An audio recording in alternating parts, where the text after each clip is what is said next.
Hey everybody! Welcome all to a new video here. I know it's been a while and I apologize there, but I'd like to welcome you all to the TTBurger 300th episode game review. 8 years we've been on YouTube. 8 years full of PlayStation 2, PlayStation 3, and PlayStation 4 game reviews, PlayStation material, PlayStation talk, PlayStation everything. You have come to the right place if you love the PlayStation consoles. And this time, I'm giving you all the 300th episode. This episode is an hour long, and I'm joined by Jason of GameRaveTV of YouTube. A great guy, knows a lot about the PlayStation like I do, and having him definitely made this 300th episode probably the best video I've ever done. One of the best videos. And I'd like to thank you all for all the support you've given me these last 8 years. It means a lot to me. We're approaching the end of the year 2024 as of this recording here. And so for the bottom of my heart, I thank you all. So now, I bring you all TTBurger Game Review, episode 300. Hope you enjoy, everybody. Hello everybody! It is that time for TTBurger Game Review, episode 300. And I'd like to thank you all for the support you have given me. We have reached episode 300, and I am Tony, also known as TTBurger 8, or also known as TTBurger the PlayStation Gamer. And this is going to be a very special video here. This isn't going to be on a game or anything like that. I'm joined by a guest here, and I want you to introduce yourself, sir. Hello, I am Jason from what used to be game-rave.com, now the PlayStationLibrary.com, and I collect PlayStation variants and do YouTube videos about everything and anything in between. Yep, and that's why I have you on here. You and I are both big fans of the PlayStation. We grew up with the PlayStation. Of course, I didn't just grow up with the PlayStation. I grew up with other consoles because the PlayStation was not my first console. The Super Nintendo was my first console. Then it was Nintendo 64, then the PlayStation and all that stuff. So yeah, the PlayStation was a big part of my... Wait, what was your first console? Super Nintendo was my first console. I say mine was Pong. Really? Because I guess in my wait, I don't know how old you are. I just turned 36. I don't know how old you are, but Oh, you're I will actually turn 48 in December. Wow, really? Wow. Yeah, so that's fine. I think it's like I'm still in my 30s and you're in your late 40s. So that's how you knew about it. That's how you had that as your first console. But like I said, I didn't grow up with the PlayStation right away because that Super Nintendo and the Nintendo 64. I got my PlayStation like the mid 90s, like late 90s, but I'll never forget the first time I played the PlayStation at my cousin's house. It was very, very interesting to me to see games like Croc Legend of the Gobos and Crash Bandicoot 2, Quarter Strikes Back, and it was really cool that these games were all on a CD. And I think to myself, whoa, these games are on a CD? That's the first time I've seen a video game console with CDs. Sure, you had PC that had CD-ROM games, but for a PlayStation, this was totally different. And just all the games, all the games that I grew up with, and Jason, why don't you start us off as you're the guest here?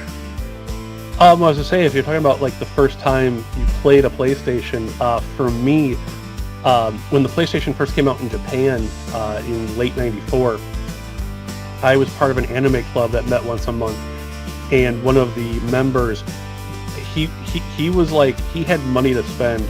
And he would always import like whatever game system had just come out, and that the January we got there for the next meeting, he had the Japanese launch PlayStation with a couple of games, and one of them happened to be Ridge Racer.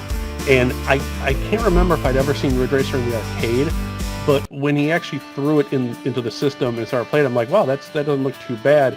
And he happened to have what would have been the Japan's version of the Game Shark. I think it's the Action Replay in Japan. And he had a code that basically made you go like 300 miles an hour. And it was the craziest thing I'd ever seen. And I was like, you know what? I might be interested in this. And then the next time we came around, he had Street Fighter Alpha. And it was like, yep, this is it. I have to have the system. Like, we're good to go.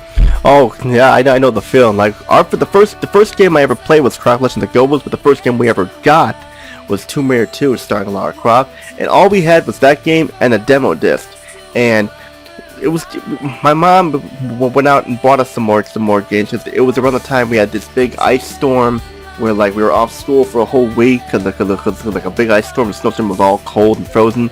So my mom got some more games. The games that she got were Croc Legend of the Gobos, Crash Bandicoot 2, Cortex Strikes Back.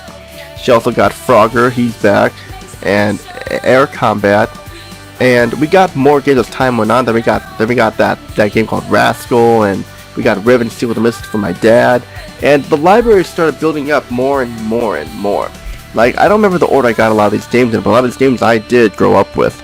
Especially Twisted Metal. Especially Twisted Metal 2, getting that as a first communion gift when I made my first communion in 3rd grade. Yeah, that was awesome. Playing as Spectre and like battling all the cars.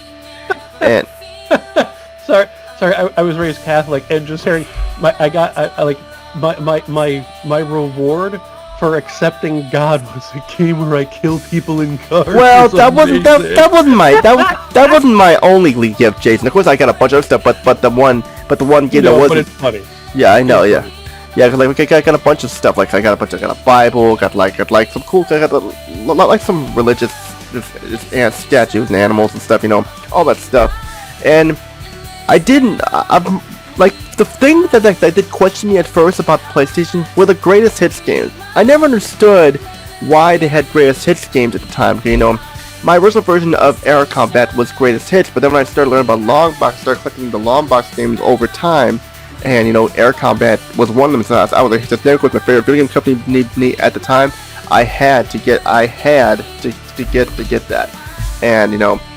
When I first played Air Combat, I was disappointed. I did not like it at the beginning because I did not know how to change the camera to third person. I just kept crashing on purpose, hoping I would see the plane from third person, but that didn't happen at all. But I started to accept it over time. But that was just me as a 9-year-old, and of course, like, we ended up getting the first Twisted Metal because I wanted to play a Sweet Tooth so bad because you needed to get a code to play a Sweet Tooth Twisted Metal 2.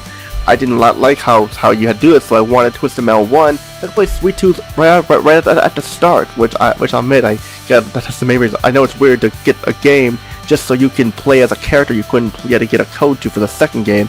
Then we got Rayman. Yeah, I remember getting my brother got Rayman, and you know, that game was so hard. Like it was one of the hardest games I ever played. Still one of the hardest games I ever played. I even mentioned in my review that it was just a really hard game. And it's brutal, especially the level where you essentially have to turn the controller upside down to control correctly.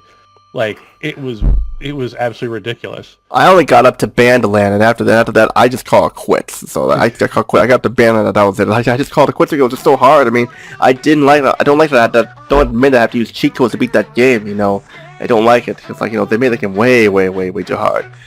But you know what though, like.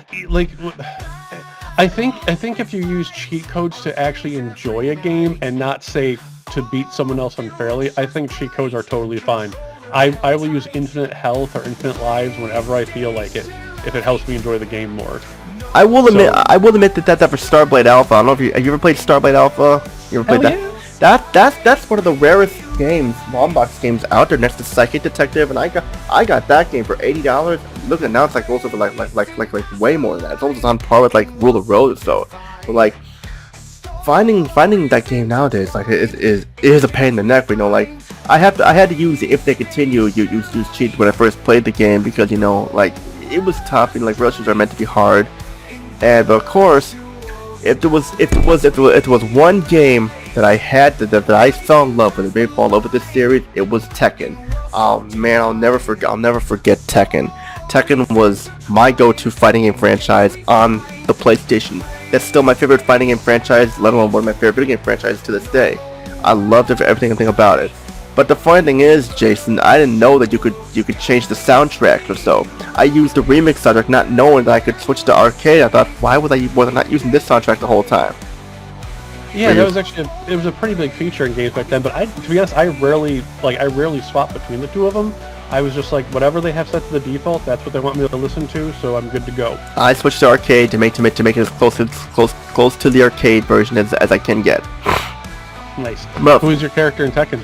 Nina Williams. Well, here's the thing. I used to play as Michelle, but here's my interesting thing about Tekken. The first game I played was Tekken 2 in the arcade, but then we had all the greatest hits stuff for the holiday games. I ended up getting all 3 of them for Christmas. So I played as Michelle for a lot, and for like the third one was between Yoshimitsu and Nina, but then I like Julius to play as her, But then as time went on, my favorites becoming Nina, it became the Williams sisters, Kunimitsu, Michelle June, and you know, I'm trying to think here who else. So like in the original 3 games, names there. So yeah, like I was saying Michelle and June were not June. Michelle, what's Michelle's daughter's name? Julia. Julia, the two of them I love just because of her knock-up combo. Like she's so much fun to use. Yeah, it's definitely true. Cause like the funny thing is, Tekken 2 is how I became a fan of female video game characters, and it happened on accident. Because like I chose Kunimitsu because I liked her mask. I thought she was a mouse for some reason. I thought it was a guy. Only to realize I was playing as a girl. That's what got me into female characters in video games. Nice. But playing as her in the first Tekken is disappointing because she has Yoshimitsu's voice, and she's too manly. She's too manly-like in the first Tekken game. You know, maybe she smokes too much. It's all good. Yeah, I guess. Well, keep in mind, for the first Tekken game, they were on a budget, so they had to use a lot of the simple voice samples. That's why a lot of characters sound like Jack, like Heihachi Ganru, Heihachi Ganru, Prototype Jack, all sound like the original Jack. Link and Leo sound the same. And Nina sound the same. I would say as long as they don't sound like Super Turbo Guile, you're okay. I was never into Street Fighter, so I was never into Street Fighter anyway, so I don't really care. I can't get into Capcom fighting games. They just were not my thing. Ah, gotcha. Yeah, but all those, and yes, I did own Ridge Racer. I never played it in the arcade, but I know like if you have R for Ridge Racer Type 4, the bonus disc, you can play the arcade version 60 frames per second. So that's the closest thing you can experience to the arcade version anyway. But still, 30 frames per second, it's still close to the arcade version as it's going to get. Yeah, I was to say for the 6 months they spent developing it. Yeah, pretty darn close on the first try. Yeah, to believe that game only took 6 months to complete. Wow, it's like the original Mortal Kombat. It only took 4 people to make the first few Mortal Kombat games.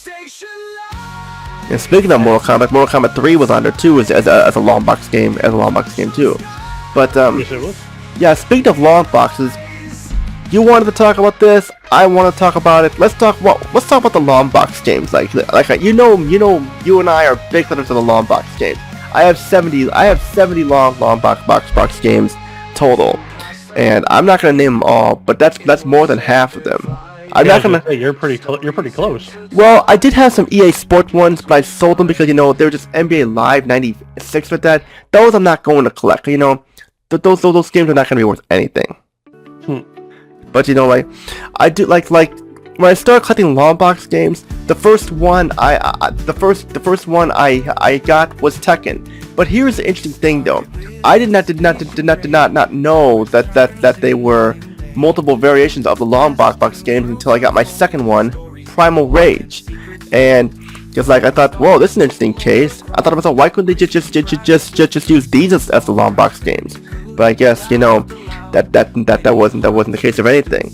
But just like I would say the original myth or rumor, if you want to say it, was the whole reason we got the Saturn style cases is because their Ridge ones weren't going to be ready in time for launch. So the rumor is they basically bought the cases from Sega and then just shipped them like that. And then once they got through those, they started moving on to their ridged ones, and then they realized the ridged ones were too expensive to make, and so they went to the cardboard ones. It's hard to believe that's hard to believe that the rigid ones with the rigid ones with the box art, that those were the last ones. You'd think those were the first ones because you have that complaint. The box art peels off on them, and after a while you have to glue them. You kind of ruin them by gluing them. But since I care about my stuff, I like to make them in the best shape as possible. Like the Saturn cases, they got their flaws too. Like the hinges can break off after a while, and same with the rigid ones. Their hinges can break too, and it's a mess. Yeah, and then the cardboard ones can get smashed. Well, they don't get that badly smashed, but just that the inside comes undone. You have to use a glue gun to fix that. Yeah. But I can actually name. Since I'm looking at your list right now, do you mind if I name all the ones I own? Sure, go ahead. I got A-Train, I got Warrior F-13X, Air Combat, Alien Trilogy, Assault Rigs, Battle Red Toshinden 1 and 2, Braindead 13, Bust a Move 2, The Chessmaster 3D, Criticom, Siberia, Cyber Sled, Cyber Speed, D, Defcon 5, Descent, Destruction Derby, Doom, ESPN/ESPN2 Extreme Games, Extreme Pinball, Fade to Black, Frank Thomas Big Red Baseball, GM Cube, Gex, Gunship, High Octane, In the Hunt, Jumping Flash, Jupiter Strike, Lethal DNA Imperative, Crazy Ivan, Lemmings 3D, Loaded, Magic Carpet, Mortal Kombat 3, NBA Jam Tournament Edition, Need for Speed, The Road Track, Some Sense of Need for Speed, Nova Storm, Awful Interstellar Stream, Philosoma, PO'd, Primal Rage, Second Detective, The Raiden Project, Rayman, Resident Evil, Revolution X, Ridge Racer, Rise to Resurrection, Road Rash, Shell Shock, Shockwave Assault, Skeleton Warriors, Space Driven VF9, which is a rarity right there, Starblade Alpha, Tech World Golf, Tekken Theme Park, Thunderstrike 2, Top Gun Fire at Will, Total Eclipse Turbo, Twisted Metal, Viewpoint, Warhawk, Wing Commander 3, Heart of the Tiger, Wipeout, WF vs. Another arcade game, and Zero Divide and Zoop. Pretty good collection. Yeah, I'm on the look for Kingsfield and Silverlode. I heard those games are not really the best though, and they're pretty rare. But like some of these, yeah, like it's like when you look at these, you remember like certain games that you played growing up, like Resident Evil. Like of course, like if it weren't for Resident Evil, the survival horror genre would not be as big as it is today. And oh, definitely. Yeah, because like of course you had Alone in the Dark, but you know I didn't really care for the original Alone in the Dark games. The Alone in the Dark games were not very good. D on the other hand, like it was very interesting how it takes. You had to beat the game within 2 hours or else you die. It took me a while. It just took me a while to figure out where to go. I kept dying at the same spots over and over, and just yeah. But yeah, sad to say that this game now ranges. It goes for over $100 now online and disc stores everywhere. Same with Resident Evil. That's like goes up to $100, and that's just pretty sad that these popular games are going up and up in price. I mean, like I hate to see like classic games go for a lot of money, but like it's terrifying to think that we're 30 years out. Like that's a long time. Yeah, because of course, like the long box games are more pricey because they're rarer. You know what? Some of them are rare, like Starblade Alpha for no reason whatsoever is like super rare. And so is Space Driven VF9. Yeah, I think with the long box games, as far as being collectible, I don't think it's so much the price point, but I think it's because it makes it an interesting subset. Like the long box, it was the PlayStation long box was the last era of that type of packaging before everyone went straight to jewel case or DVD cases with the PlayStation 2 and so forth. Plus, they look really nice on a shelf next to other jewel case games. That's true, yeah. But like I have my own drawer of like long box games, and I have my own drawer of them. Like it just I also had to mention that, but Wing Commander 3 Heart of the Tiger, yeah, that is definitely a must-own there because it's the heart of FMV games. Unlike most people who do not like FMV games, I love them. I love Fox Hunt. I love the Wing Commander games. I love these games. I mean, I know people don't like them, but I did. And of course, there was the talk of like Daredevil Derby 3D was supposed to be in a long box, along with that with Space Hulk being a long box, but those were just promotional cases. They were never really officially released. Correct. Yeah, that would I think the ones that they have on eBay are probably fan made or so. Well, yeah. I mean, there are fan made ones. But the Space Hulk long box did make it to production as far as being used as a pre-order case, but as far as a retail release, it was never done. Probably because at the time when it was released, they probably switched to jewel cases. Yeah, but I heard that even when they made the jewel cases, some games were still being made in the long boxes. I heard. Yeah, well, it would have been because of production time.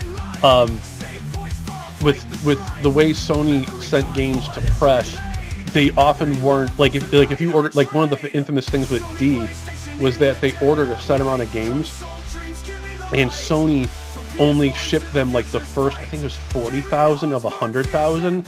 So a lot of people that had reserved the game couldn't get their game on day one because of Sony short shipping them. And then when they got to the next one in line, they finally got everything taken care of. With the jewel cases, they would have been arriving from a separate factory as the long boxes, so there would have been that nice little like blend for a couple months. Yeah, I think Tecmo World Golf was the last long box. I think there were like 3 or 4 jewel cases at the time that finally came out.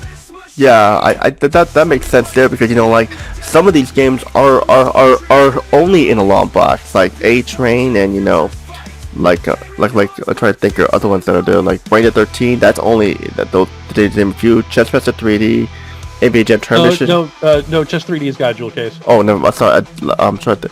I know Cyber Sled, which that's only in a long box, and Cyber Correct. Speed, and Discworld, which Terra Practice Discworld.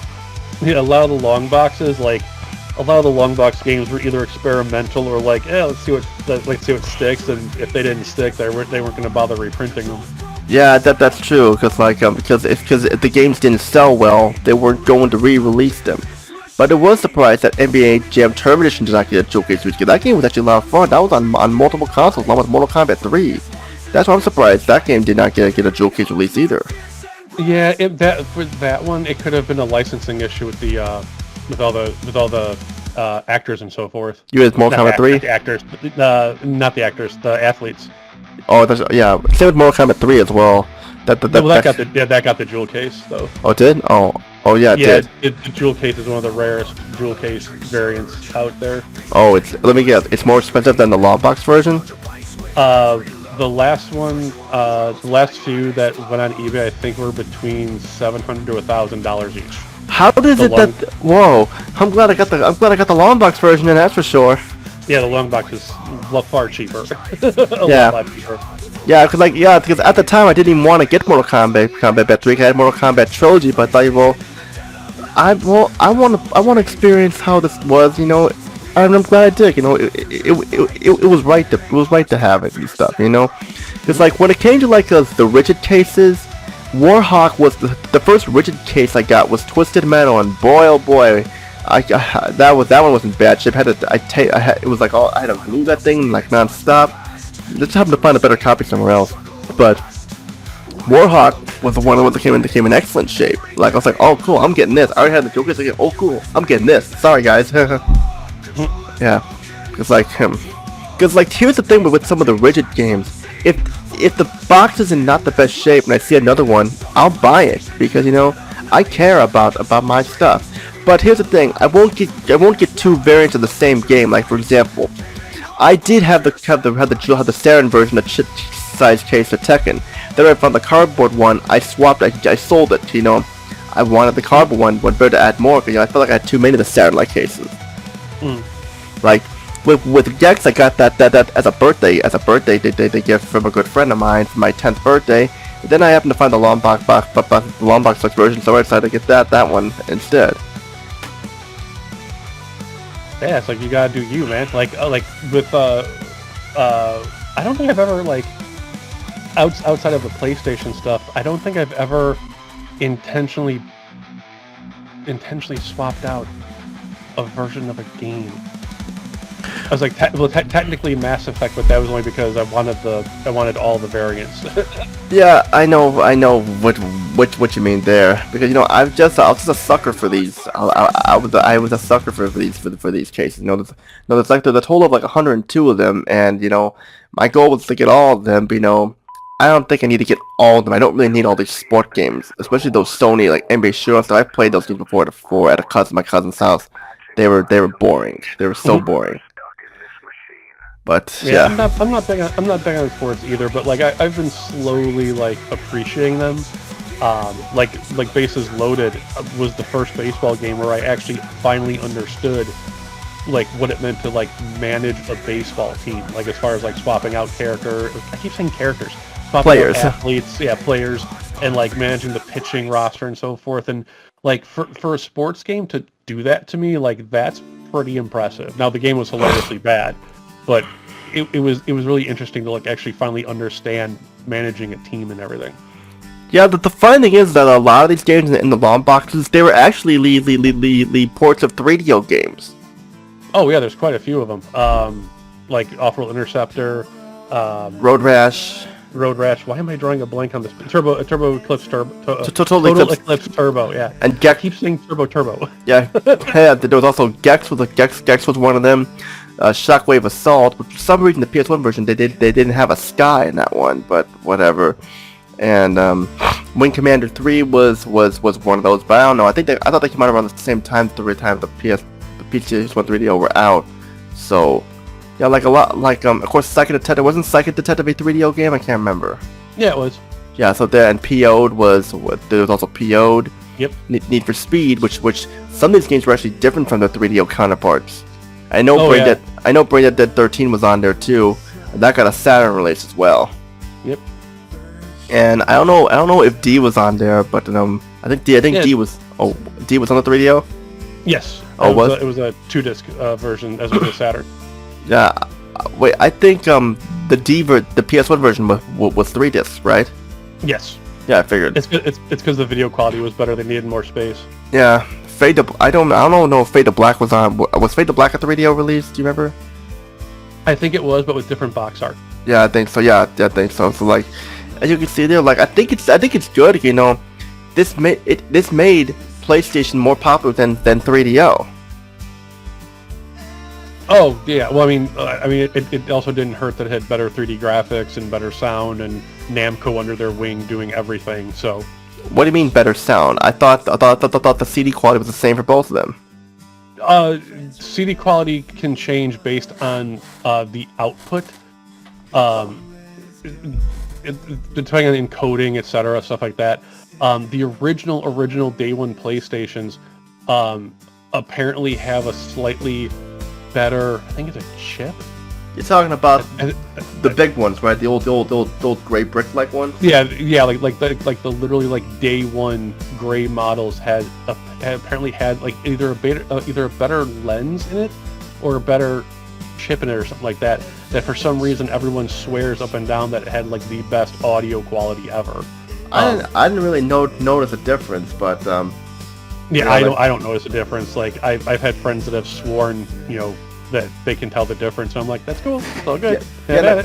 Yeah. Of course, like there was also Return Fire for the 3DO that was on the PS1. I didn't really like that capture the flag like style. That's like I never bothered getting. It just wasn't worth it. Yeah, and of course Doom. The PS1 version of Doom is the best version, hands down.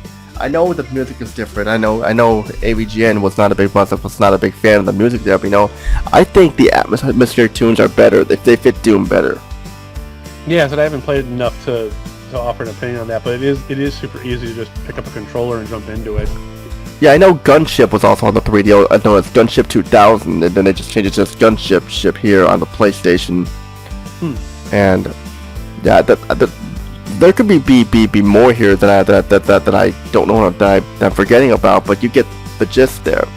And like, I still have my original Moto PlayStation. I use that PlayStation to record the 4th gen, my slim one, just to play games on the big screen. So I use them both equally. Same with my PS2. And I know go ahead, talk first. I would say, yeah, like I still have original PlayStation hooked up to an old CRT TV because that's the only way you should play it. And then I use the Polymega emulation system to do a lot of my recordings. So I can get it up to nice high res for YouTube. Yeah, I think I don't really care for like high res in the 1080p because the games look fine the way they are. And like if there was that one game that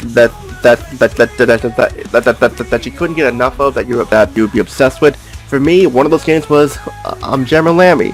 I remember getting that on New Year's Eve of the year 1999 when we were going to do some Christmas shopping because we were returning some stuff that we already had that other people got us, and we returned them. And I remember like seeing Lammy, and my dad had me get it. I had Christmas, so we had for Christmas. And I remember like this is just like Parappa the Rapper, but you get to play guitar instead of rapping. And I remember like beating that on New Year's Day, the day before we went back to school, and it was really fun. Like you don't really see that stuff anymore, And of course, like Parappa the Rapper, of course, that one I didn't get right away, but I did play it at my cousin's house though. So I did play it, and I was pretty bad at it, but still I still enjoyed it though, no matter what.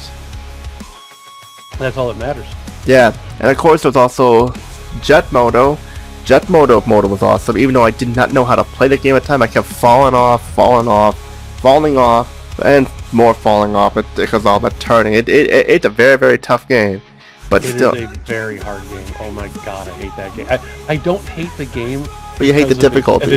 I hate the difficulty. Yeah, me too. But still, I mean, you gotta also note that single track made it. That means you hear songs from Twisted Metal 2 in there, like the Holland theme is like another theme in Twisted Metal 2 and stuff like that. You know, the Jet Moto, I mean.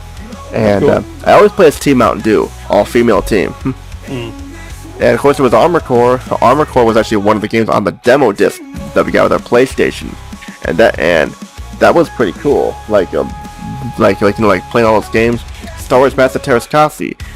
People know I love that game, but people hated it. I hated the demo. That demo was so bad, but I loved the actual game itself. I loved it. I don't care what people say. I love that. I like fighting games. It had Star Wars in it. I was definitely there. Yeah, even bad games can be good games if you give them half a chance. Yeah, go ahead. I've got quite a few favorite games that would be considered bad games by the rest of society. Yeah, well, yeah, because like also there was one game that I did like that was really hard. That was on the demo disc. Intelligence Cube. Oh yeah, great game. Oh yeah, I every time I beat the game, I get the bad ending where all the cubes break and I had to keep starting over and your score resets to 0. But you know, I tried to unlock the female character because it's much easier, and I have, but that I have so many memory cards I can't remember which one it is. That can be a problem. Yeah, well, I'm sure I'll find it. But like the funniest part are when they're explaining the rules. Like you got the narrator talking. It's like he sounds really out of place, but that's what makes it awesome. Indeed. Yeah, and yeah, they had to share a puzzle game. Also had Roll Away, aka Cooler World. I'm sure you know that one where you play as the beach ball. Oh yeah, that's a game I need to get to eventually, maybe next year. Like that was such a cool puzzle game. Yeah, I love it. I mean, who would have thought playing as a beach ball would be so much fun? Hey man, if you can play as a plumber, you can play as a beach ball. It's all good. Yeah, of course. Like they also had some Tetris games on there, and like the one made by Taito. I forget the name was Tetris something. I forget the name. There was the next Tetris. I think. Let me look it up. I know I should be looking up. It was new. Is it next Tetris? Yeah, next Tetris. No, the other one. Tetris Plus. There you go. Yeah, that's like the Egyptian one. The one on the cover, I can't think of. Yeah, Tetris Plus, and next Tetris. You know, both enjoyable games. I may not have liked Tetris Plus in the beginning, but I've grown to like it. And of course, also games like Power Shovel. You've heard of Power Shovel, where it's an X-ray simulator with that one. Oh man, they knew how to make games back then when it comes to stuff. And of course, you can't forget Cool Borders. Yeah. Oh, dude, like snowboarding games and skateboarding games, they are so fun to play, but I just can't do them. Why not? I don't know what it is. Like Tony Hawk, I end up on my face more often than anything. And then it doesn't matter what snowboarding game, I can't land a trick to save my life. I get better at like Street Skater. Like that took me a while to get to master, and practice makes perfect, they say, with Street Skater, Tony Hawk. Also Thrasher Skate and Destroy. Like Thrasher Skate and Destroy was like one of the first skateboarding games I played, and I remember like playing the demo like sucking at it, but I enjoy it there. But one turn off for me with Thrasher Skate and Destroy is just how the characters look. I do not like how the characters look. The way they look, how they look all bulky and just look very disfigured. It makes you just want to turn the game off. So I know it's weird, but of course, like there are also some PlayStation games that were very negative. Like I don't know if you heard of this one, Largo Winch Commando Star. You ever heard of that game? Oh, I did a review of that game like Me 2 too. months ago. Oh man, I never saw. I never saw your review, but I want to know, what did you hate about that game? Everything. Like there. Oh my God, I'm having PTSD. So the first sign of trouble, and I go into this in my review. Largo Winch is essentially Batman, except instead of having Batman villains and Batman, it's just Bruce Wayne going up against another corporation. So you basically are playing this son of a rich man who apparently can just go around tagging people without incident and break into buildings and, you know, perform industrial espionage acts and other things, and he just gets away with it. And it's like, how? Yeah, I know, but like, I remember like this game was a game 2001. It was a budget title, and it was like the opening cutscene.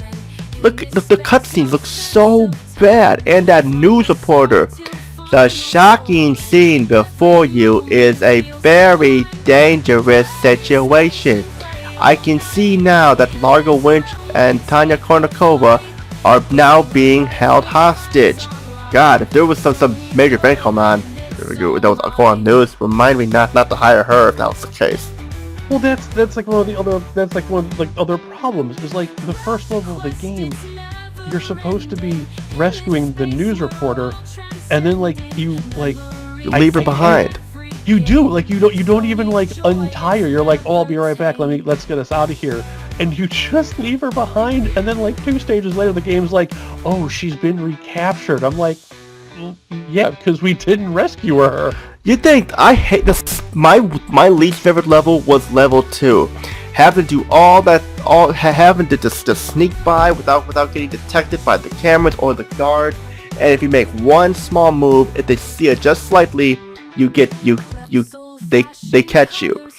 But the worst part was having to find the documents, printing copies of documents and putting them back in its original spot. Why the fuck would you do that? Just take them and leave. But there's no point to that. And the whole story is just Mrs. Fritz wants to take over his chemical factory. So that's why she does all this. And there's no reason why she wants to take over except for money, I guess. And I think it's revealed at the end that where the lab is built that she's trying to buy from you, I think there's like a giant oil reserve or something underneath it. But yeah. But none of it makes sense. None of it makes sense at all. It's so bad.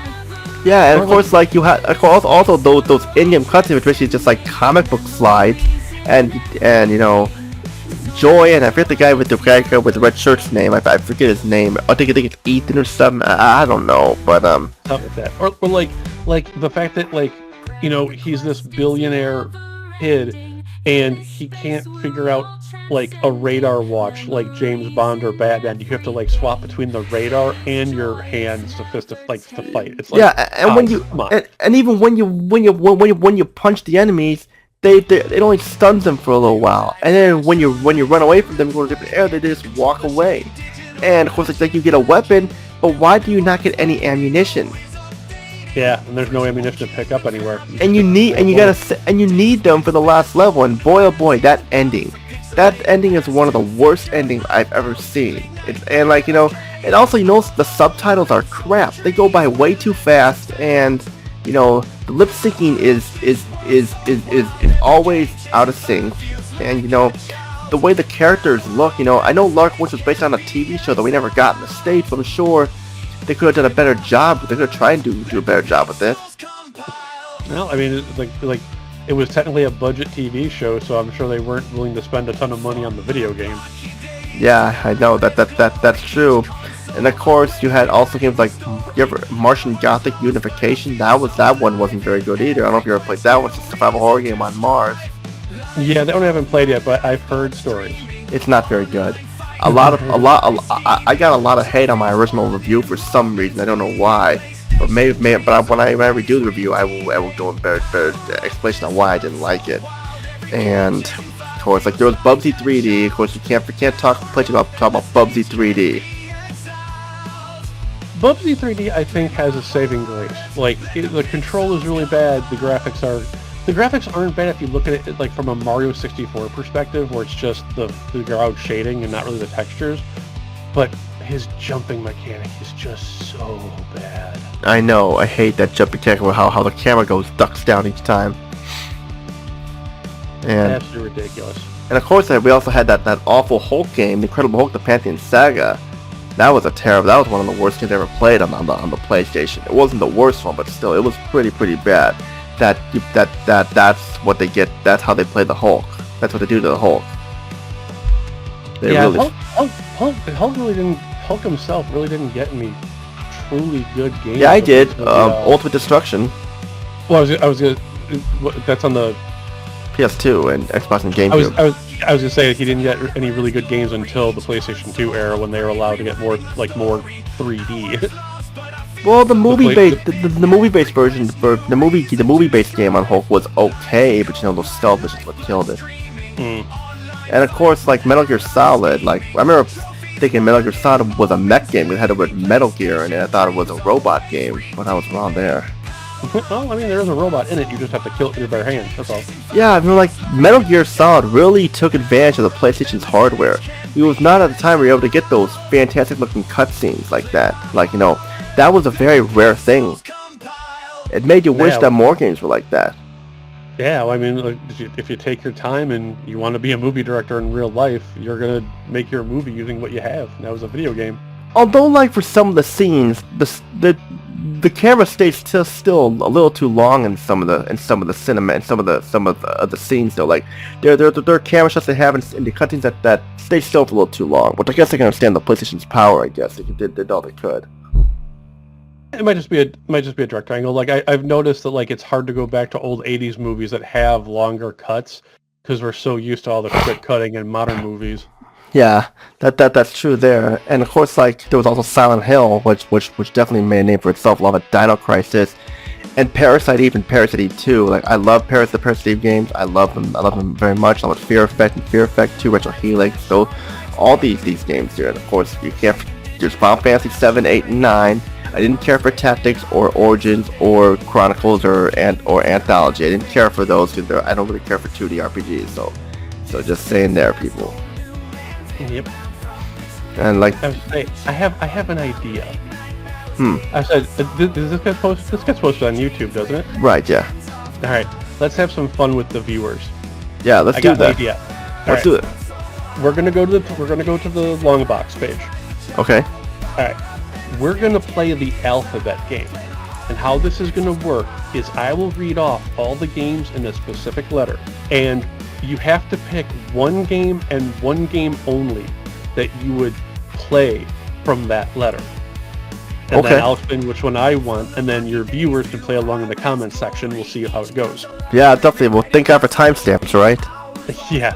All right, I will be the MC. I will have you go first. All right, in the letter A, you have A-Train, Agile Warrior, Air Combat, Alien Trilogy, Arcade's Greatest Hits, and Assault Rigs. What is your one game you're grabbing from that? Air Combat. Good choice. I would probably go Alien Trilogy. Easy Doom game. You've got tons of levels, and there's a bunch of cheats to make things a whole lot easier. Oh yeah, that would have been my second choice actually. All right, letter B. You've got Bases Loaded, Ballerina Toshinden 1 and 2, Bottom of the Ninth, Brain Dead 13, and Bust a Move 2. Ballerina Toshinden 2. Good choice. I'm not gonna lie, I'm kind of tied between the first Toshinden and Bust a Move 2 because it's a really cute and adorable puzzle game. I might have to go with Toshinden 1 on this one. That makes sense. I like the mechanic gameplay mechanics better in 2. Understandable. I think with me it was there's a lot more nostalgia tied to 1 because like it was one of the first 3D games on a console to like look and play like Street Fighter. And I know we don't like the Capcom stuff, but it's just got something in that nostalgia. Plus, I absolutely adore the quote unquote camera mode in it. Like it's so much fun once you get the hang of it. Oh, I agree. Yeah. All right, for letter C, we've got Chessmaster 3D, College Slam, Predacon, Siberia, Cybersled, and Cyberspeed. That's an easy one. Cybersled. I can 1000% agree with that.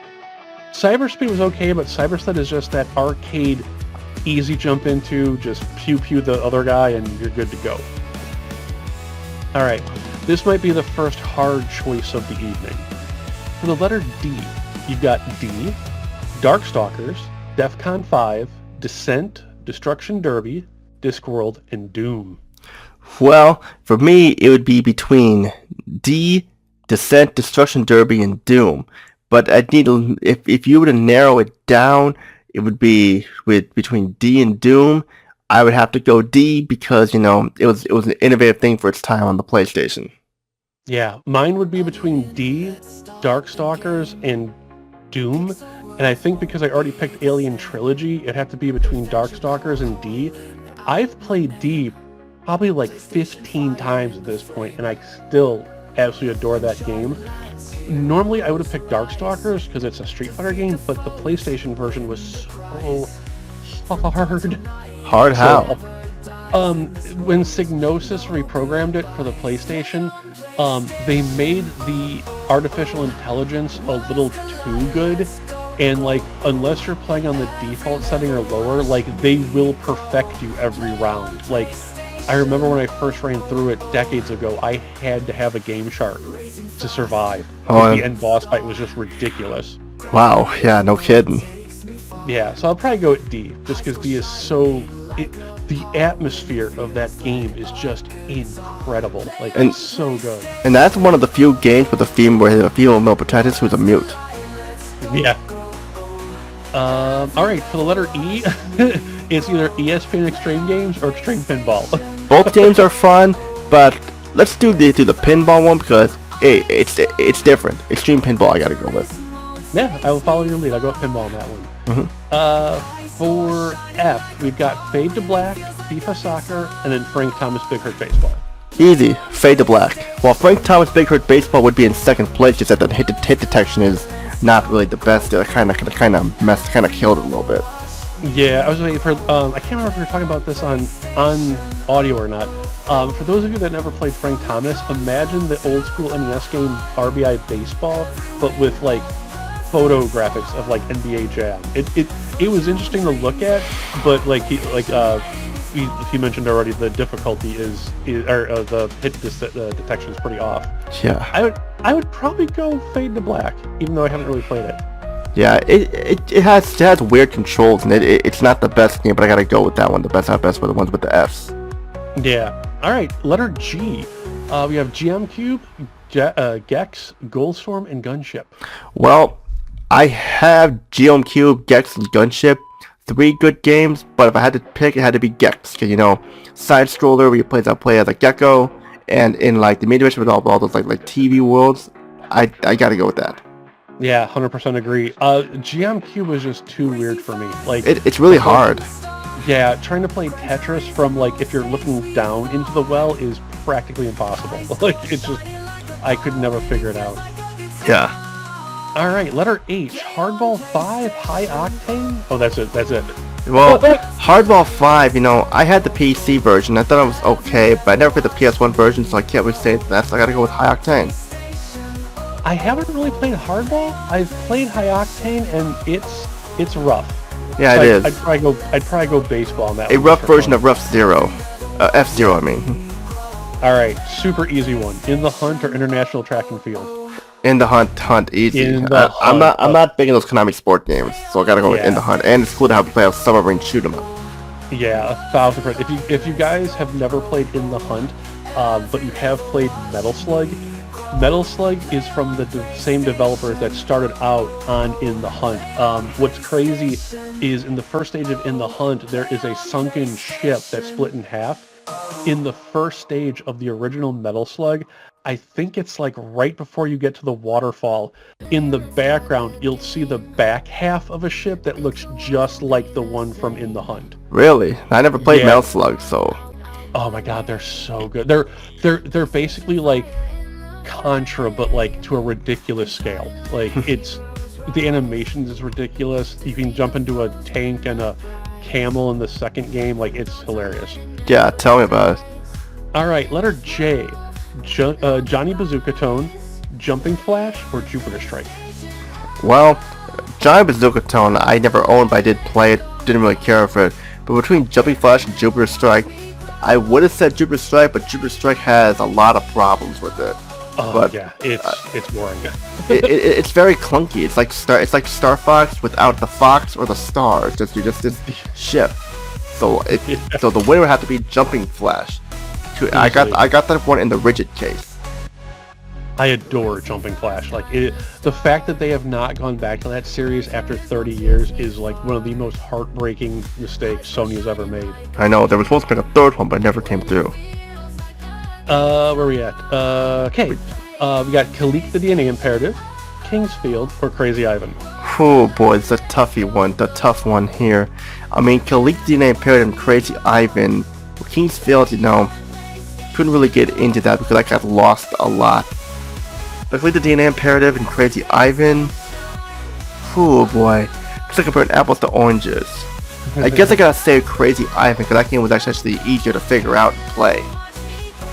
I would have to go Crazy Ivan. Kingsfield, I literally can't get past the first area. Like, something always just kills me in one shot. It's tough. Kalik, I keep falling asleep. I have tried to play that game 3 times, and every time I think it's somewhere in like the back half of the game, the corridors just become so samey looking, and the music is so monotone that I just keep falling asleep playing it.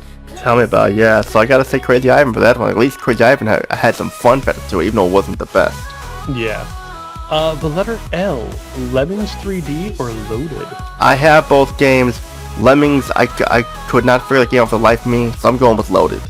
Yeah, same page. I love Loaded. Loaded is like one of the most simplest, just kill everything on screen games you could ever play. The sequel's pretty. The sequel is pretty good too, but I gotta go with the first one more. Oh yeah. Another the letter M, Magic Carpet or Mortal Kombat 3? Well, Magic Carpet, Mortal Kombat 3, they're both fun, but Magic Carpet, like you don't know. I don't know what to do for that game. So I'm Mortal Kombat 3. I'm going with that one. Mortal Kombat, the first Mortal Kombat game on the PlayStation, it's a gem. So I go with that. Yeah, I'll have to pick Mortal Kombat 3 just because it's the closest I could get to 2 on the US side. Alright, letter N, NBA In The Zone, NBA Jam TE, NBA Live 96, NBA Shootout, Need for Speed, this is like the EA section, Shootout, Need for Speed 1, NFL Game Day, NHL Face-Off, or Nova Storm? This is a 3-way here between NBA Jam Tournament Edition, the Road Instructions of Need for Speed, and Nova Storm. I will admit, I love NBA Jam Tournament Edition. It's a fun arcade basketball-like game.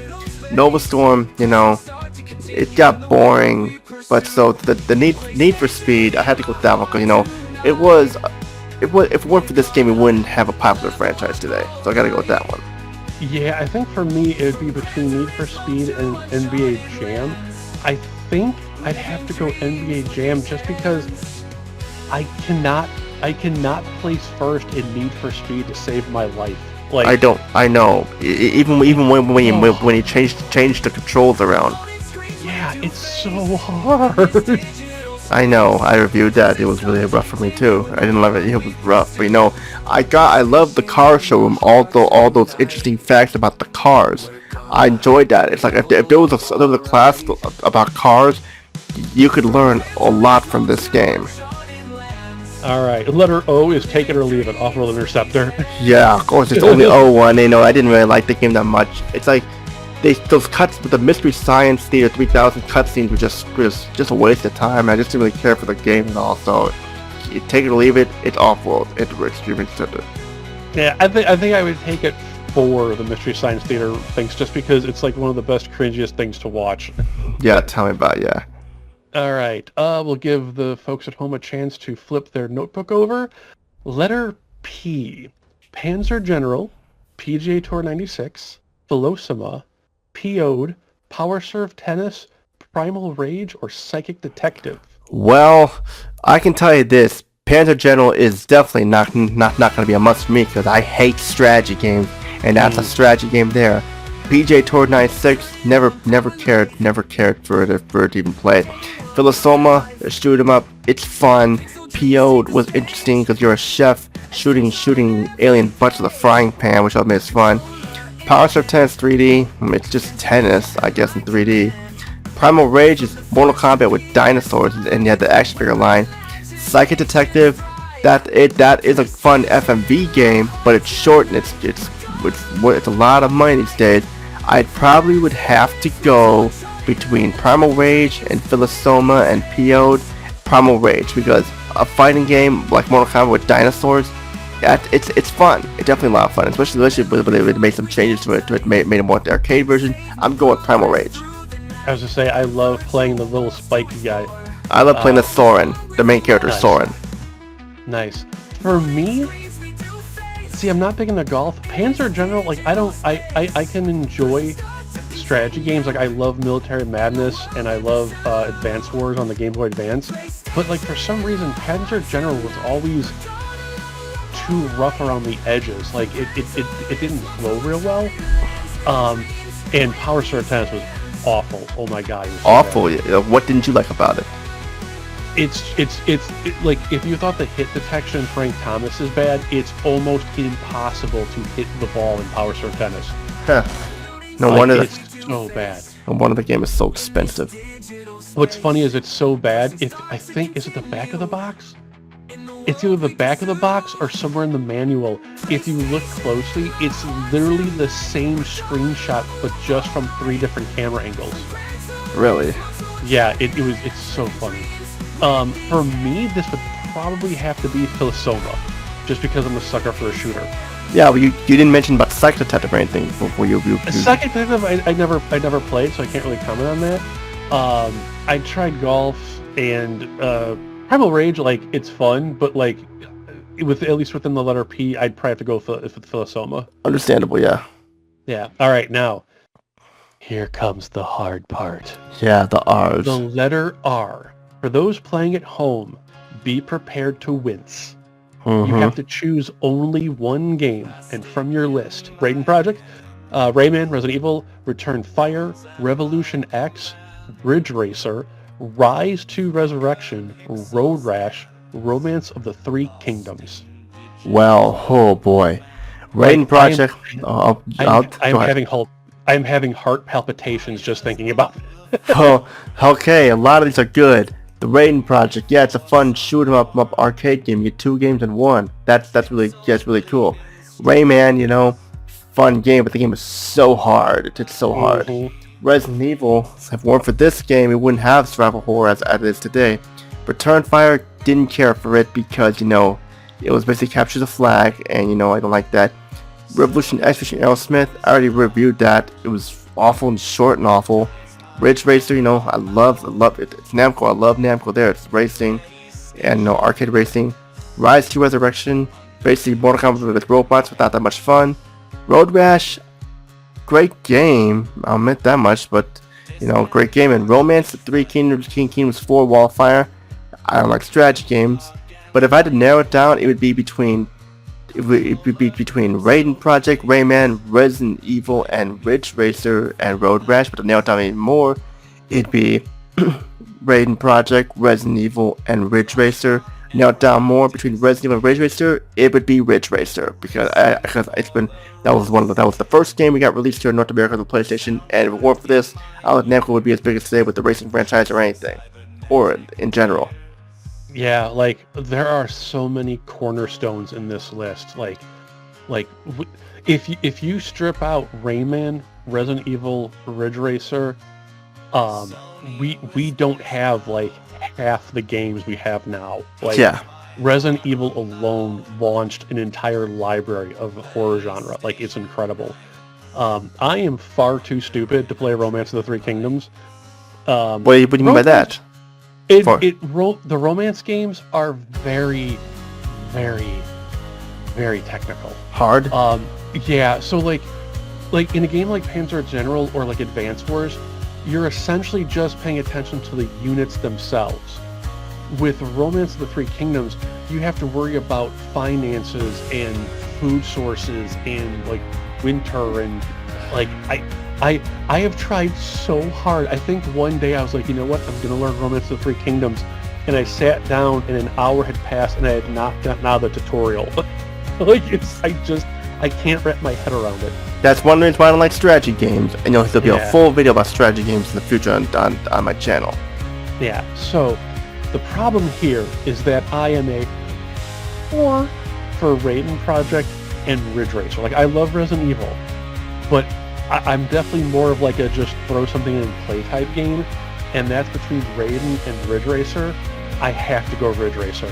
Yeah, like, that is just the absolute toss in and play game, and there's no loading time. So you can just have at it. A great choice, definitely. Yeah. All right, second heartbreaking choice, the letter S. We've got Shell Shock, Shockwave Assault, Silverblade, Skeleton Warriors, Slam Jam, Space Griffin, Starblade Alpha, Street Fighter Alpha, Street Fighter the Movie, and Striker 96, which is soccer, for those that don't know. Well, I gotta say this is a tough one here. With Shell Shock, a first-person tank game with like a rap theme to it, interesting idea, but more could have been done with it. Shockwave Assault, I already mentioned that game had some problems. I mean, yeah, the full motion videos still look nice and everything, but the game was just boring. Silverload was basically an over-glorified point-and-click game, and it was so boring it put me to sleep. Skeleton Warriors, that's based on a TV show that I really don't remember seeing much, and it's side-scrolling at its okay finest, but it would be nice if you could play the skeleton, but no. Starblade Alpha, a rail shooter, it's really expensive nowadays, but it holds a place in my heart. Street Fighter Alpha, Street Fighter the Movie, I never cared for Street Fighter games. I don't like Capcom fighting games. Striker 96, don't care for soccer. If I had to pick, I missed them. Slam Jam 96, I never played that, but especially in VF9, I would say that was the top one, but it's very, very easy to get lost, and you move way too slow. I don't know how to figure that game out. I know some people want me to review that game, but I can't figure that game out for the life of me. Funny thing is, I actually got that game brand new, and it still is in pristine shape. If I had the choice, I'd have to choose Starblade Alpha. It's the best one of the S's, and it's easy to play, and it's fun. It's a great choice. So for me, like, I love the Street Fighter series. Alpha is the whole reason I bought the PlayStation, and despite what everyone says about Street Fighter the Movie, I love Street Fighter the Movie. It's literally just Super Turbo, but with the movie graphics on top of it. That said, I have a very special place in my heart for Space Griffin VF9. That and NBA Jam Tournament Edition were my second and third games I ever had for the PlayStation. And I played the snot out of those. Space Griffin is a very, very slow game. Like, I think the fact that you're basically inside a Transformer / Valkyrie from Macross, but in car mode instead of jet mode, helped me with it. I love the B-movie aspect of it. Like, the acting is so bad, it's funny. Like, it's just hilarious to listen to. But yeah. But the actual maps of the floors are insane. I know, you go around circles so much. Yeah, it's so bad. I found a website, was it last week? I was doing research for something, and I actually found a website of a guy who was mapping out the game, but what he was doing is he was actually trying to get all the level maps properly aligned one on top of the other via the elevators. And I think he discovered that, like, one of the floors is misaligned, so, like, the elevator should be going through the hallway. Yeah, I know. Not the elevator shaft. Between all of these, I gotta go nostalgia because it was my first ever game. It's Street Fighter Alpha. Easily. I understand. I played that in arcade. That's how I got into. That's how I first started playing Street Fighter. But just could not. Yeah, no. But that was Stub Alpha for me. It's Namco, and I love Namco. Yeah. All right, ladies and gentlemen, we are to the T's, and this is where you're gonna hear a brain snap. Yeah. Your choices are Tecmo World Golf, Tekken 1, Theme Park, Thunderstrike 2, Top Gun, Total Eclipse Turbo, Triple Play 97, or Twisted Metal 1. I have played all the games with T's in them. Tecmo World Golf, that was a very hard golf game to figure out, and I didn't care for it, you know. It's just that, yeah, Tecmo, people made their life, they did golf games, okay, yeah, but still. Tekken, that's the franchise that made Battle and Toshinden obsolete for the most part. Yeah, you know, yeah, Tekken, yeah, it's definitely one of my favorites, my favorite franchises, and it still is one of my favorites. Sure, Tekken hasn't aged really well compared to the other ones, but Tekken still holds a special place in my heart. Then there's Theme Park, and you know, Theme Park, I like building like theme parks and stuff, like a Theme Park Roller Coaster for the PS2, but this one here is just, yeah, and there's no music in this version either. It just really sucks. Thunderstrike 2. I reviewed this helicopter game and it was terrible, but its sequel to PS2 was even worse. Oh, that's not good. Top Gun Fire at Will. I mean, I didn't really care for this one that much. I liked it had the cinematics, and that cover of Danger Zone was there, and you know, but just it tried to be like Air Combat and just failed. Total Eclipse Turbo, just a simple shoot 'em up. AAA 97 has aged so badly. Twisted Metal, yeah, if it weren't for this game, the car combat genre wouldn't be as popular today. Imagine this competing with Cyber Sled though, yeah. And of course, people know me, and it's gonna be Tekken. It's my favorite one with the T's. Yeah, I would say great description on all of them. I never really tried golf. Tekken is Tekken, obviously. Theme Park is really hit or miss for me. Like, I don't mind like building the park, but I get bored with the whole like finances and taking care of like the employees and not killing anyone for the attendees.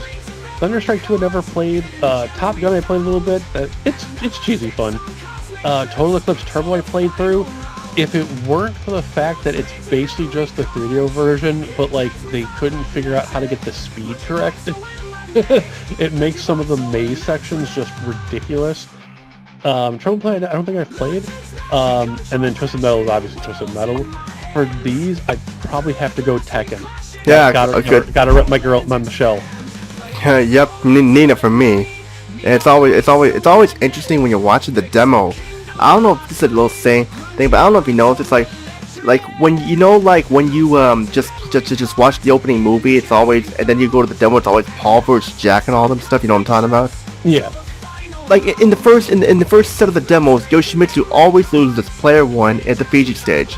The only way to get that not to happen is if you press start when the Nebula pops up, then watch the scene after that, then it changes and stuff. It's very weird, you know, if you ask me, but you know, it's just some weird Easter egg I found. Yeah, that's crazy. Alright, a fairly easy one here. Letter V. V-Tennis, Viewpoint, or VR Soccer 96? V-Tennis was, I don't know what you prefer more, V-Tennis or Power Tennis 3D. Viewpoint I played, it was an okay game. VR Soccer 96. None of these three games are technically great in any way, but I gotta go with Viewpoint. Same. It's a hard game, but I'll go with Viewpoint just because it's a port of a Neo Geo game, and I love the Neo Geo. What are your thoughts on? Do you ever play V-Tennis? What's worse, this or Power Tennis 3D? I would have to say Power Serve. How so? Just V-Tennis, you can at least hit the ball. Well, good. You don't have to be good, but you can at least hit the ball in V-Tennis. Like, Power Serve is so bad, I think I gave it like a 3 out of 10 in my review. Like, it was just like, there's no way to play it. Yeah, and VR Soccer, I never played that one. I know that one's rare. Yeah. Alright, the W's. You got a choice of Warhawk, Wing Commander 3, Wipeout, World Cup Golf, or WWF WrestleMania the arcade game. Ooh, boy, you got me there with this one. I played them all, the W, except for World Cup Golf, which is like a hard game to find, especially in the long box. Warhawk, you know, it's basically like Twisted Metal, but on an airplane, and you know, it's great. You know that it's very memorable. Wing Commander 3: Heart of the Tiger. I love this game.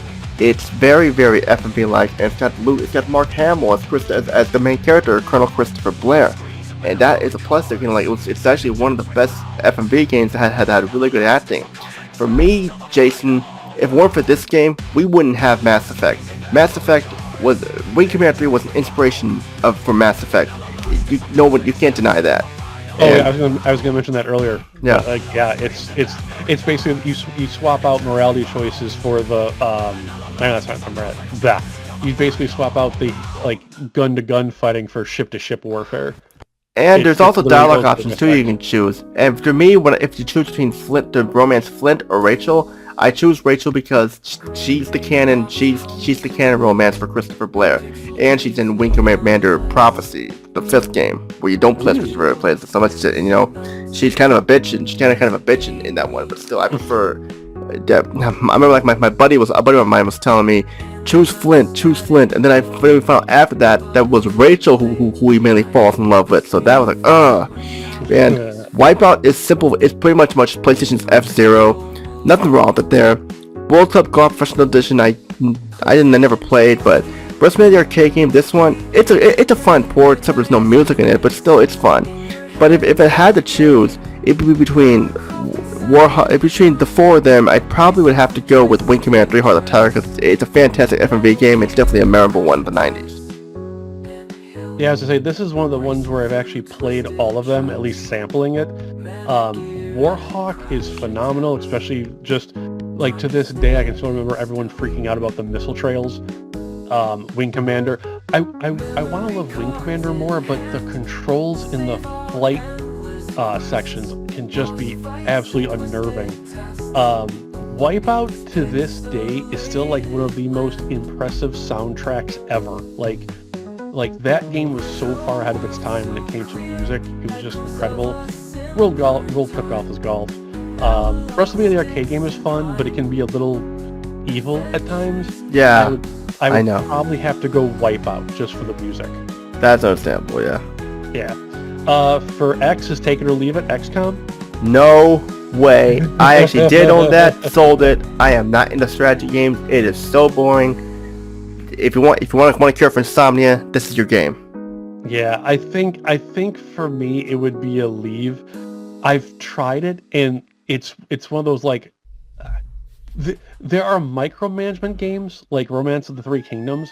XCOM is micromanaging the micromanagement. I was disturbed at how detailed that game was when it came to what you had to take care of. It was just incredible. But I am just too dumb to play it. Yeah. And last but not least, Zero Divide or Zoop? Puzzle game or Beat Robots Up? Beat Robots Up is more fun than the puzzle game that was on a Super Nintendo with Genesis. While Zoop is interesting, Zero Divide all the way. I would say, for me, it's kind of a tie. Zoop can be really addicting once you get into it. The problem is because of the color swapping, after 10 levels, your brain short circuits, and you can't register oh, I'm going to change color if I don't hit the same color, and you basically just burn out. Zero Divide, if your viewers have never played it, Zero Divide is essentially Virtua Fighter 2 but with robots, and it's just this bizarre, you're basically climbing programs, or not climbing, you're fighting programs to get to this master program who's taking over everything. And the voiceover guy is just so cheesy and so good. One of my favorite lines, and he's just you'll need to climb the X tall tower. What? What are you talking about? It's such a good game. It's super simple to play. It's literally 3 buttons. If you've never played it before, definitely check it out. It did get a sequel in Japan and Europe, but the US never got it. Yeah, but I wonder, comparing that to Rise 2 or 2's versions, I think Zero Divide would be better than Rise 2, that's for sure. I said everything is better than Rise 2. Yeah, Rise that's another game I reviewed too. Largo Winch is better than Rise 2. I don't know about that. I don't know. At least Rise 2 is easier to figure out than Largo Winch. I have to disagree on that. Yeah. So that is the entire alphabet. For those of you playing at home, post your choices in the comments section. Get the discussion going. Let's hear what you would choose. Yeah, definitely. Everyone gets a long box library here. Everyone gets one. Everyone. And if you guys are having trouble following along, the link to Jason's Game Rave page, it will be in the link. That way people can be there for people, or you can just rewind if you want to as well. Yeah. It's easy peasy. Yeah. We gave them homework. Isn't this channel fun? Yeah, this is fun, Jason. Us, the PlayStation gamers. This is fun for us PlayStation gamers here. But you know, like, there's so many games that we could talk about here. But like, you know, there's no, but like we've been doing this like over an hour now. You know, like if we keep going, we'll be doing it so long.